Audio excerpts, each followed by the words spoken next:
Some stories begin with thunder, others begin with a whisper so pure, it reshapes an entire generation. Karen Carpenter's story begins with a voice, soft as silk, angelic in tone, and so unmistakably honest that millions felt as though she was singing directly to them.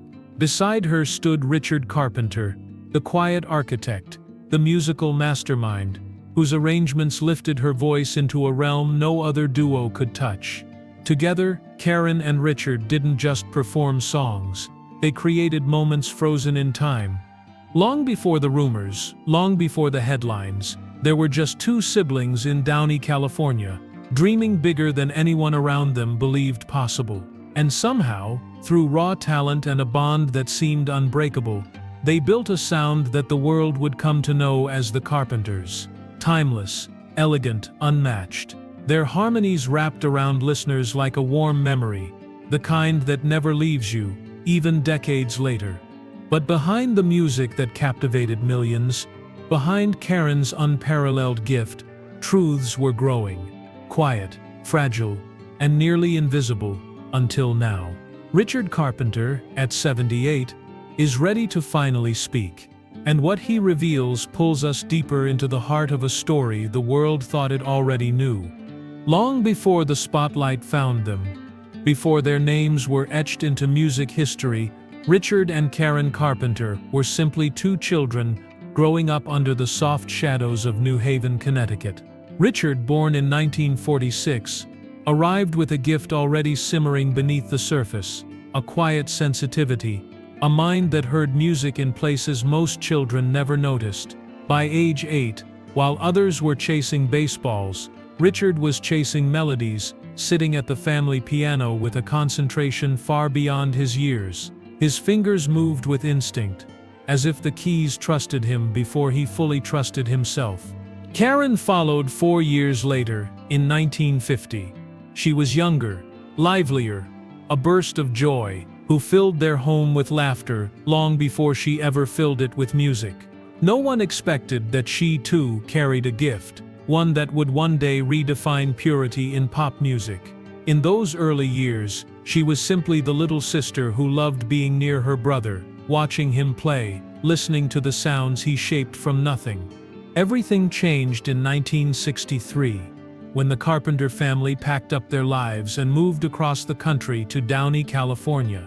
It was a decision rooted in opportunity, a quiet hope that perhaps a new environment might help Richard pursue the artistic calling he couldn't quite explain. The new house was modest, sun-soaked, with just enough space for teenagers to dream out loud. And it was there, in that suburban California light, that something began to bloom between the two siblings. Something rare, something that only grows when love and talent share the same roof.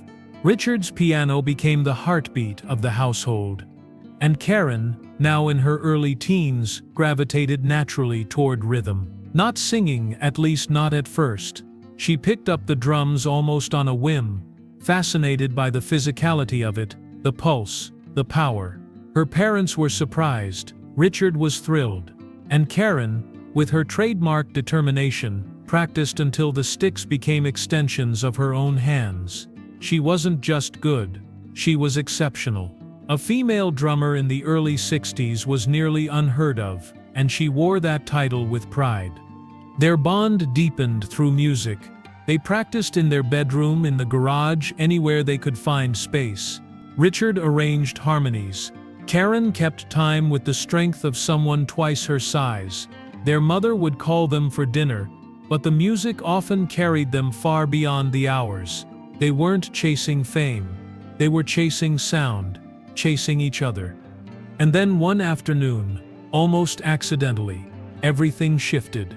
Karen began to sing.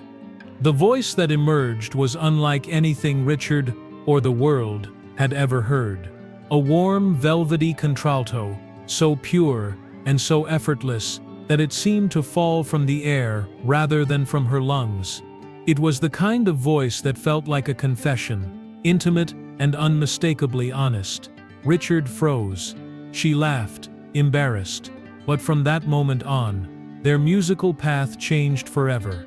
They formed their first groups, the Richard Carpenter Trio, where Karen still sat behind the drums, and later Spectrum, where her vocals began to shine. Every rehearsal, every performance, every modest gig brought them closer to the sound that would one day define their legacy.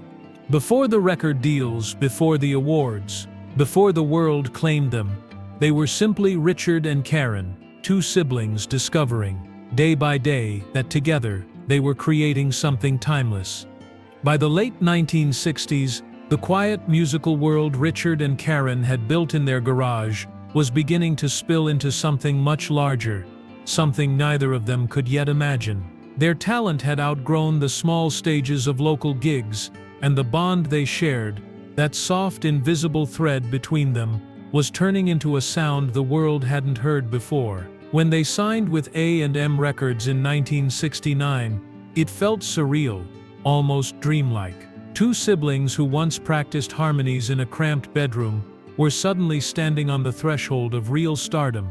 A&M believed in them, not just in their talent, but in their sincerity, and in 1970, that belief was rewarded when they released a song that would alter the course of American pop music forever. Close to You. It wasn't just a hit, it was the perfect combination of Richard's meticulous arrangements and Karen's warm, unbroken contralto, a voice that carried both innocence and wisdom. When the song reached #1 on the Billboard Hot 100 that same year, the world stopped and listened. Something new had arrived, something soft but powerful, something unforgettable. And it didn't end there.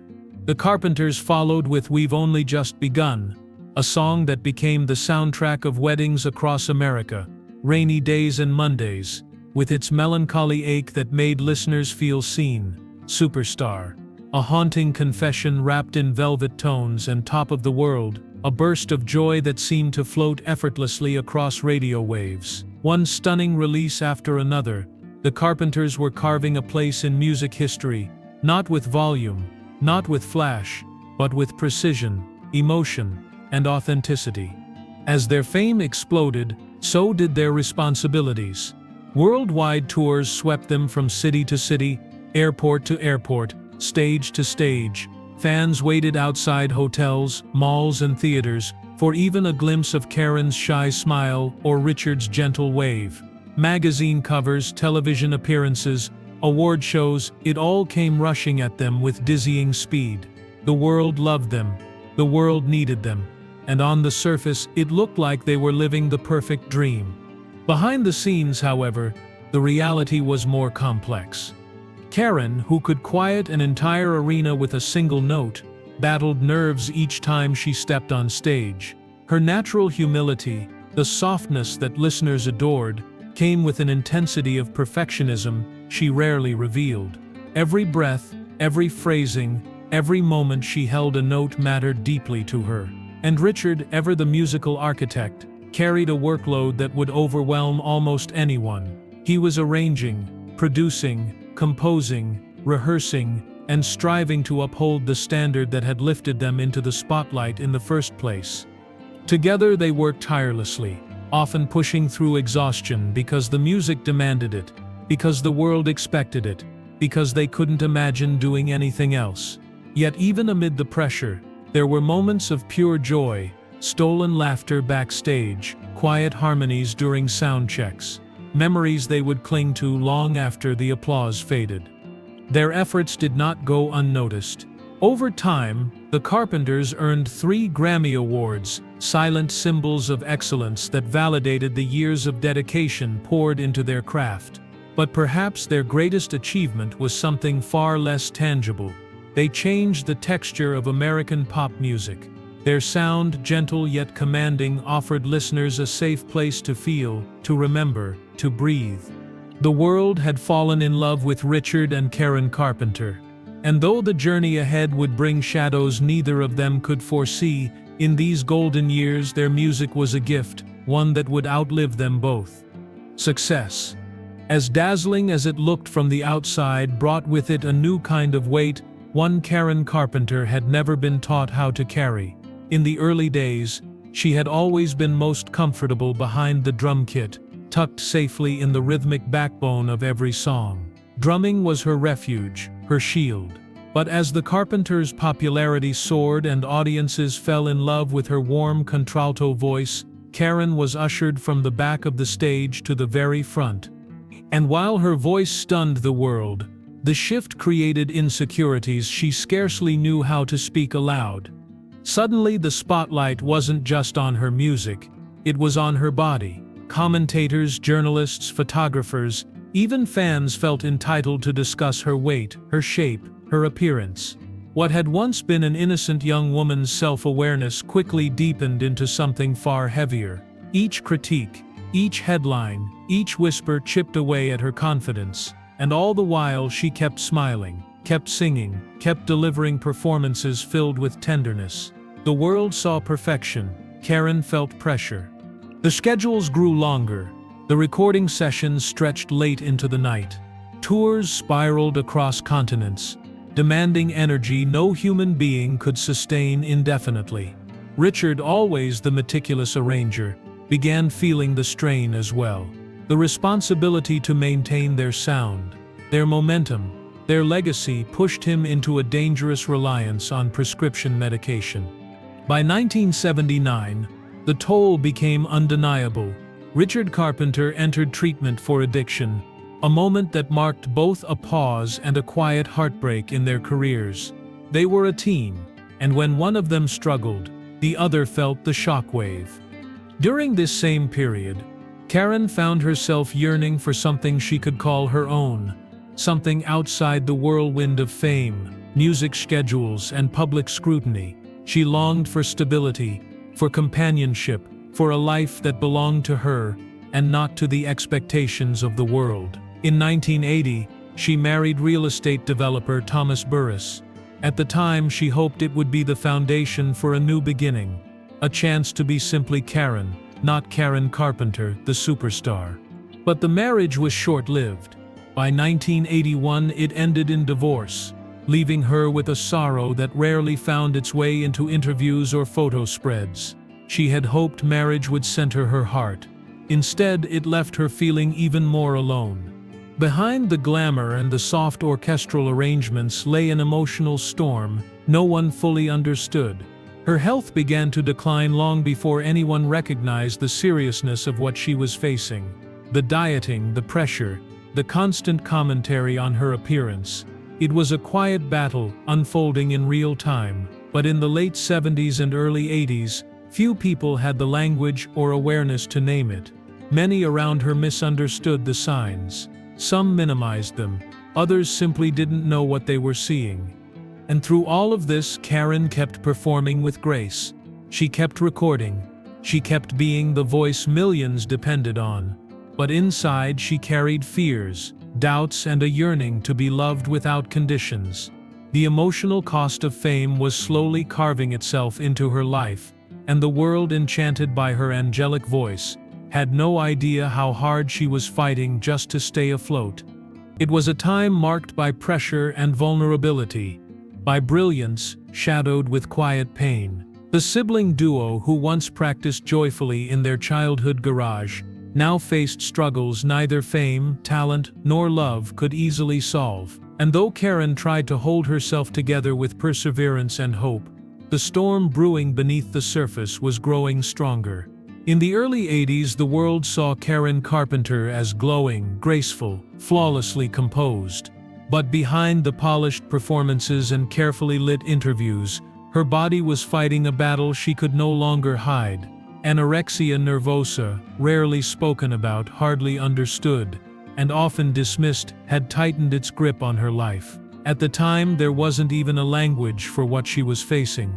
To many, she simply looked thin. To her family, it was confusion wrapped in fear.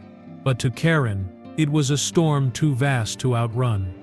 By 1979, as Richard quietly stepped away to enter treatment for prescription medication addiction, Karen traveled to New York to record her solo album. It was a bold, emotional, deeply personal step, one that stretched her creatively but also left her exposed. Working with producer Phil Ramone, she recorded tracks that showed a new side of her artistry, independent, contemporary, quietly daring. But the sessions were difficult. Her health was already beginning to decline, and the long hours, combined with deep emotional strain, made it harder for her to keep up her strength. When she returned home, the album was met with resistance from the people she trusted most. The project was shelved, and Karen, already fragile, internalized the disappointment.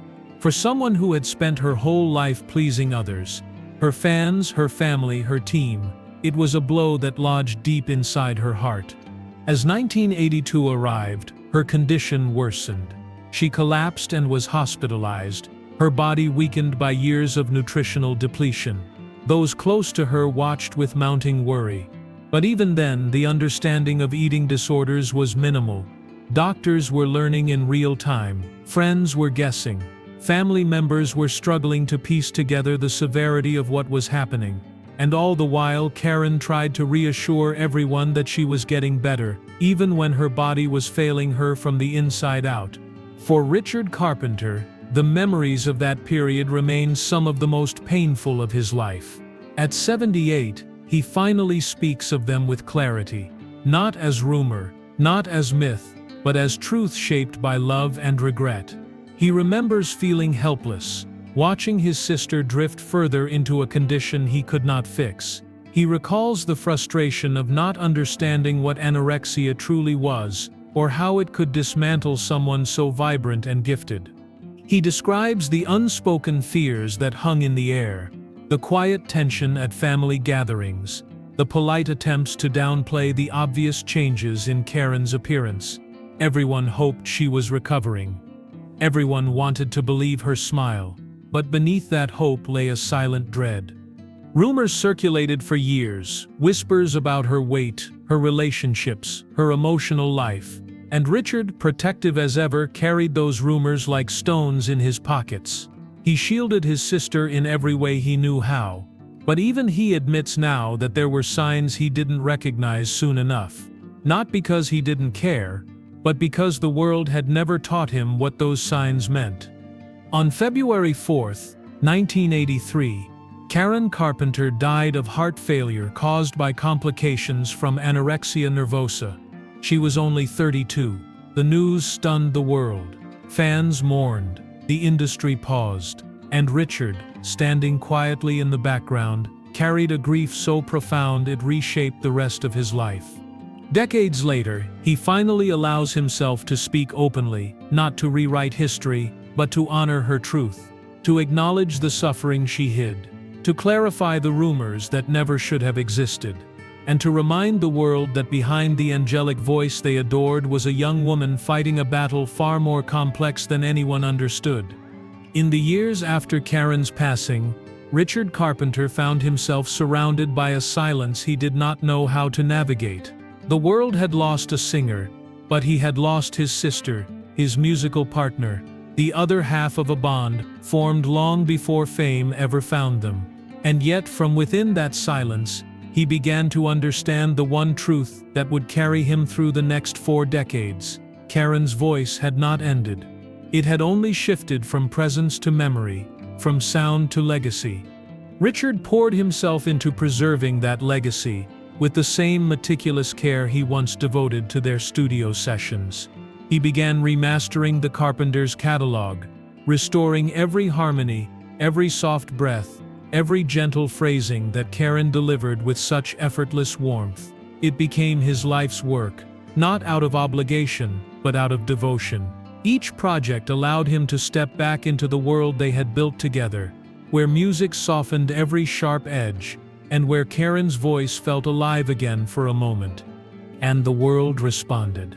Decades after their rise, listeners continued to discover their music, on vinyl resurging in popularity, in streaming playlists curated by younger generations, in films and television shows that used their songs to underscore emotion that only the Carpenters' sound could deliver. Their albums still sold worldwide, a testament not only to nostalgia, but to enduring artistry. Music historians began to study Karen's voice with the kind of reverence usually reserved for legends long past. Her phrasing, gentle and unforced, was unlike any other singer of her era. Her contralto tone, warm, rounded, and effortlessly sincere, became an example in vocal courses around the world. Students studied her breath control, her diction, her instinct for emotional delivery. But the secret to her gift was something no class could teach. Karen did not just sing words, she lived them. Richard watched all of this with a kind of humbled awe. Even now at 78, he speaks of his sister's talent with the same wonder he felt as a boy listening to her practice drums in their Downey home. He still marvels at how she could transform the simplest lyric into something intimate, something comforting, something that made listeners feel known. And he still carries the heartbreak of losing her at 32, a loss that no amount of time has fully softened. Yet he also carries her light. He honors it every day, through archival releases, through interviews where he shares stories that the fans cherish, through carefully curated collections designed to keep her artistry alive in a world she never lived to see. In every note he protects, in every tape he restores, he is preserving not just their music, but the essence of who Karen was. To Richard, her legacy is not defined by her illness. It is defined by the purity of her voice, the kindness she extended to every person she met, and the courage she showed even when the world misread her struggles. Her story is not a tragedy. It is a testament to human fragility, human brilliance, and the power of music to outlive everything that tries to silence it. When Richard looks back now, he does so with gratitude. Gratitude for the years they shared, for the songs that continue to comfort millions, and for the remarkable truth that Karen Carpenter's voice has never faded. It continues to echo in living rooms, in headphones, in quiet kitchens, in late-night drives, everywhere someone needs the gentle reassurance that only she could give. Her legacy lives on, not because she was famous, but because she was unforgettable. In the end, Karen Carpenter's story is not simply the tale of a voice lost too soon. It is the story of a young woman whose warmth touched every room she entered, whose music softened generations of hearts, and whose sincerity shaped one of the most beloved catalogs in American pop history. And standing quietly beside her, then and now, is Richard Carpenter, holding the truth of their journey with a tenderness time could never erase.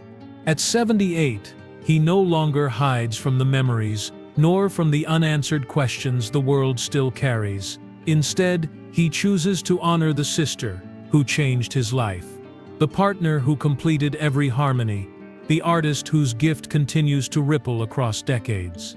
Through restored recordings, carefully preserved arrangements, and stories shared with the devotion of a brother who still loves deeply, he ensures that Karen's voice remains exactly what it always was: gentle, comforting, impossibly pure. Their music endures because it was built on something real: love, talent, vulnerability, and truth. And that truth will echo for generations. For more emotional stories, check out this video.